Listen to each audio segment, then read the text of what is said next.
नमस्कार जय जगन्नाथ केमिति अछंती आशा करुचे समस्ते भलर थिबे। आज 17 नवेम्बर 2024 रविवार। तेबे आज दिनर आपण मानकु 10टी बड़ खबर गुरुत्वपूर्ण खबर एवं ता सहित किछिटा खुशी खबर जणेबी। जेउ खबर आपण मानक पई इंपोर्टेंट इन्फॉर्मेटिव रहिछि एवं जेउ खबर आपण मानक पई ओडिशा सरकारक ठारू आरंभ करिकि राज्य केंद्र सरकारक पर्यंत जहा जहा भी शेष निष्पत्ति होई कि घोषणा होईछि आपण मानकु से विषय संपूर्ण भाव में जनइबी। देखंतु जो जो अपडेट रही समस्त टॉप न्यूज रही से समस्ते ए वीडियो को शेष पर्यंत देखंतु कहीं केउ कर्मचारी को केउठी की ट्रांसफर करा जायछि आपण मानकु से विषय मध्य कहबी। तो समस्ते ए वीडियो को शेष पर्यंत देखंतु। वीडियो भल लगिले निहाती भाव में गोटे गोटे लाइक करंतु शेयर करंतु एवं आपण ए वीडियो को केउ जिला केउ ब्लॉक केउ गाँव रु देखुछंती निहाती भाव में कमेंट सेक्शन दे कमेंट करके जणांतु। ता सहित आपण माने जदि एपर्यंत आम चैनल को सब्सक्राइब करना तेबे चैनल को निहाती भाव में सब्सक्राइब करी रखंतु। वर्तमान पई प्रथम अपडेट को जिबा। देखंतु प्रथम अपडेट रहुछि श्रीमंदिर को लेकी आईन मंत्री बड़ बयान देछंती। आईन मंत्री पृथ्वीराज हरिचंदन कहछंती कि महाप्रभुको जमी को जबरदखल करी रखा जाइतिबा बेले ताहा मंदिरर कौनसी कामरे लागु नाही। तेणु जबरदखल होइतिबा जमी को किभली उद्धार करा जिवो ता उपरे सरकार खूब शीघ्र पदक्षेप नेबे। यह सहित श्रीमंदिर रे कार्यरत समस्तक पई सरकार यूनिफॉर्म पॉलिसी आनिबाकू जाउतिबा कथा से मध्य सूचना दैछंती। तेबे परवर्ती खबर को आसीबा। देखंतु परवर्ती खबर रहुछि यात्री बड़ खुशी खबर। एणिकी भुवनेश्वर इंदौर डेराडून कोची जयपुर लखनऊ भली सहर को सीधा सड़क उड़ीब विमान। तेबे एने सीएमओ पक्षरु ट्वीट जोगे सूचना दिया जायछि। ए सबु सहर को बिजू पट्टनायक विमान बंदरु सीधा सड़क उड़ीब एही विमान। तेबे परवर्ती खबर को आसीबा। देखंतु समस्तक पई बड़ खबर अटे। समुद्रकूल थाना अधीन पेंठकोठा फांडी रे निशा सेवन करिबा महंगा पड़िला। फसिले पुलिस अधिकारी एवं कर्मचारी। जेहेतु एई चैनलटी आपण मानक पई कर्मचारी जेहेतु ये चैनलटी रही तो समस्त कर्मचारी जहाँ भी अपडेट आसला मुझे चैनल माध्यम रे सबू किसी अपडेट जनइबी। जड़े एएसआई सहित हाबिलदार एवं कनेस्टेबल को निलंबित करा जायछि, जहाँकि एसपी विनीत अग्रवाल ए निलंबित करिसेंती। तेबे निलंबित पुलिस अधिकारी एवं कर्मचारी हेले एएसआई सरोज प्रधान एवं हाबिलदार बलराम मल्लिक एवं कनेस्टेबल पूर्णचंद्र बेहरा बोली जहाँ सूचना रही।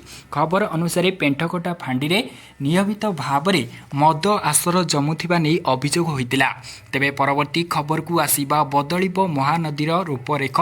देखंतु प्रकृत में कौन रही रिपोर्ट। नुआ रूप पाइब महानदी पठा, जहाँकि 200 कोटी टंकार निर्मित होब महानदी रिवर फ्रंट, जहाँकि महानदीर रूपरेख बदलिबाकू जाउची।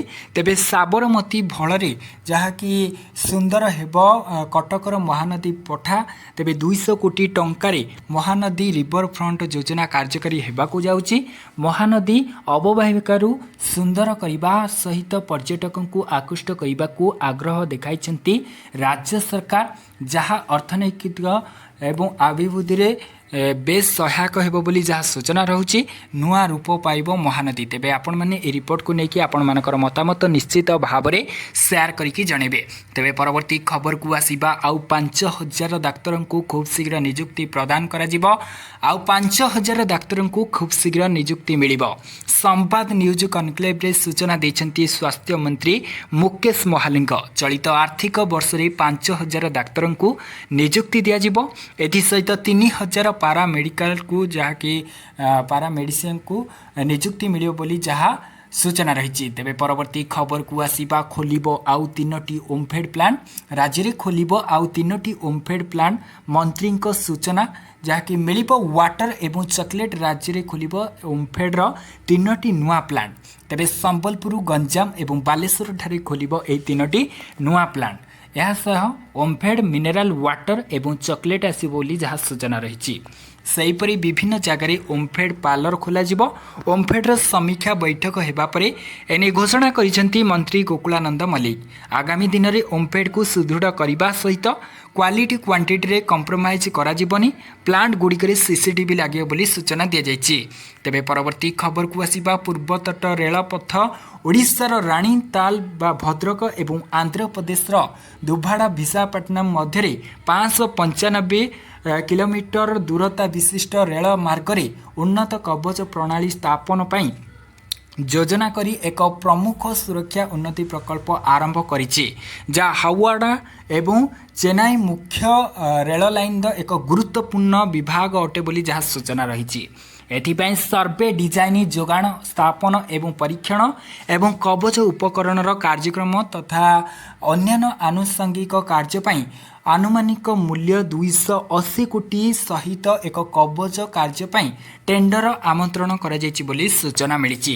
ତେବେ ପରବର୍ତ୍ତୀ ଖବରକୁ ଆସିବା ଦେଖନ୍ତୁ, ଅବକାରୀ ବିଭାଗ ପକ୍ଷରୁ ଶନିବାର ଏକ ବଡ଼ ପଦକ୍ଷେପ ନିଆଯାଇଛି। ଗଞ୍ଜେଇ ମାଫିଆଙ୍କ ସହିତ ସମ୍ପୃକ୍ତ ଥିବା ବିଭାଗୀୟ 8 କର୍ମଚାରୀଙ୍କୁ ଚାକିରିରୁ ବହିଷ୍କୃତ କରାଯାଇଛି ବୋଲି ଯାହା ସୂଚନା ରହିଛି ଏବଂ 20 ଜଣ କର୍ମଚାରୀଙ୍କୁ ନିଲମ୍ବନ କରାଯାଇଛି। ବହିଷ୍କୃତ 3 ଏସ୍ଆଇଙ୍କ ମଧ୍ୟରେ ଔରପଲକ ଦାସ, ସୁଦୀପ୍ତ ଦାସ ଏବଂ ନିରଞ୍ଜନ ଖଟିଆ ଯାହାକି ରହିଥିବା ବେଳେ 5 ଜଣ କନେଷ୍ଟବଳଙ୍କ ମଧ୍ୟରେ ଦୀପକ ପାଣିଗ୍ରାହୀ, ତ୍ରିଲୋଚନ ରାଇଚିତା ଏବଂ ଆର୍ ଭେଙ୍କଟେଶ କୁମାର, ତ୍ରିନାଥ ଶବର ଏବଂ ରାଜୀବ ଭଞ୍ଜ ରହିଥିବା ସୂଚନା ମିଳିଛି। ତେବେ ପରବର୍ତ୍ତୀ ଖବରକୁ ଆସିବା, ଆକାଉଣ୍ଟକୁ ସିଧା ଯିବ ଟଙ୍କା। ଖୁବ୍ ଶୀଘ୍ର ଓଡ଼ିଶାର ଦୁଗ୍ଧ ଚାଷୀଙ୍କ ପାଇଁ ଡିବିଟି ଲାଗୁ କରାଯିବ। ଅନ୍ୟ ରାଜ୍ୟ ଭଳି ଓଡ଼ିଶାର ଦୁଗ୍ଧ ଚାଷୀଙ୍କ ଆକାଉଣ୍ଟକୁ ଟଙ୍କା ପଠାଯିବ। ପଞ୍ଚାୟତ କ୍ଷୀର ଧାରା କେନ୍ଦ୍ରରେ କ୍ଷୀର ଦେଲେ ସିଧାସଳଖ ଡିବିଟି ମାଧ୍ୟମରେ ଆକାଉଣ୍ଟକୁ ଟଙ୍କା ଯିବାକୁ ନିଷ୍ପତ୍ତି ନିଆଯାଇଛି। ଏଣେ ମତ୍ସ୍ୟ ଓ ପଶୁ ସମ୍ପଦ ମନ୍ତ୍ରୀ ଗୋକୁଳାନନ୍ଦ ମଲ୍ଲିକ ସୂଚନା ଦେଇଛନ୍ତି।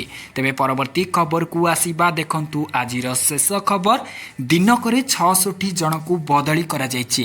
ସରକାରୀ ସ୍ତରରେ ବଡ଼ ଧରଣର ଅଦଳ ବଦଳ ହୋଇଛି। ଦିନକରେ 66 ଜଣ ଅଧିକାରୀଙ୍କୁ ସିଧାସଳଖ ବଦଳି କରାଯାଇଛି। ଏହି ବଦଳି କରିଛନ୍ତି ଗୃହ ବିଭାଗ। ଆଜି ଯୁଗ୍ମ ସଚିବ, ଉପସଚିବ ଓ ବିଭିନ୍ନ ବିଭାଗର ଅଧିକାରୀଙ୍କୁ ଅଦଳ ବଦଳ କରାଯାଇଛି। ଏଣେ ଶନିବାର ଗୃହ ବିଭାଗ ପକ୍ଷରୁ ବିଜ୍ଞପ୍ତି ପ୍ରକାଶ ପାଇଛି। ବିଜ୍ଞପ୍ତି ଅନୁଯାୟୀ ଗୃହ ବିଭାଗରେ ଯୁଗ୍ମ ସଚିବ ଭାବରେ କାର୍ଯ୍ୟରତ ଆଇଏଏସ୍ ନିତ୍ୟାନନ୍ଦ ସିଂଙ୍କୁ ବିଦ୍ୟାଳୟ ଓ ଗଣଶିକ୍ଷା ବିଭାଗକୁ ବଦଳି କରାଯାଇଥିବା ସୂଚନା ମିଳିଛି। ତେବେ ଦର୍ଶକ ବନ୍ଧୁ, ଇଏ ଥିଲା ଆଜିର 10ଟି ବଡ଼ ଖବର, ଗୁରୁତ୍ୱପୂର୍ଣ୍ଣ ଖବର ଏବଂ କିଛିଟା ଖୁସି ଖବର। ଆଶା କରୁଛି ଆପଣମାନଙ୍କୁ ଏହି ଭିଡ଼ିଓରୁ କିଛି ବି ଇମ୍ପୋର୍ଟାଣ୍ଟ ଇନଫର୍ମେଟିଭ୍ ଅପଡେଟ୍ ମିଳିଯାଇଥିବ। ଯଦି ବି ମିଳିଛି ନିଶ୍ଚିତ ଭାବରେ କମେଣ୍ଟ ସେକ୍ସନରେ କମେଣ୍ଟ କରିକି ଜଣାଇବେ। ଭିଡ଼ିଓ ଯଦି ଭଲ ଲାଗିଛି ନିହାତି ଭାବରେ ଗୋଟିଏ ଲାଇକ୍ କରିବେ, ସେୟାର କରିବେ। ରହୁଛି ପୁଣି ଥରେ ନେକ୍ସଟ 10ଟି ଗୁରୁତ୍ୱପୂର୍ଣ୍ଣ ଅପଡେଟ୍ ଆଣିବି। ସେ ପର୍ଯ୍ୟନ୍ତ ବିଦାୟ ନେଉଛି। ଜୟ ଜଗନ୍ନାଥ।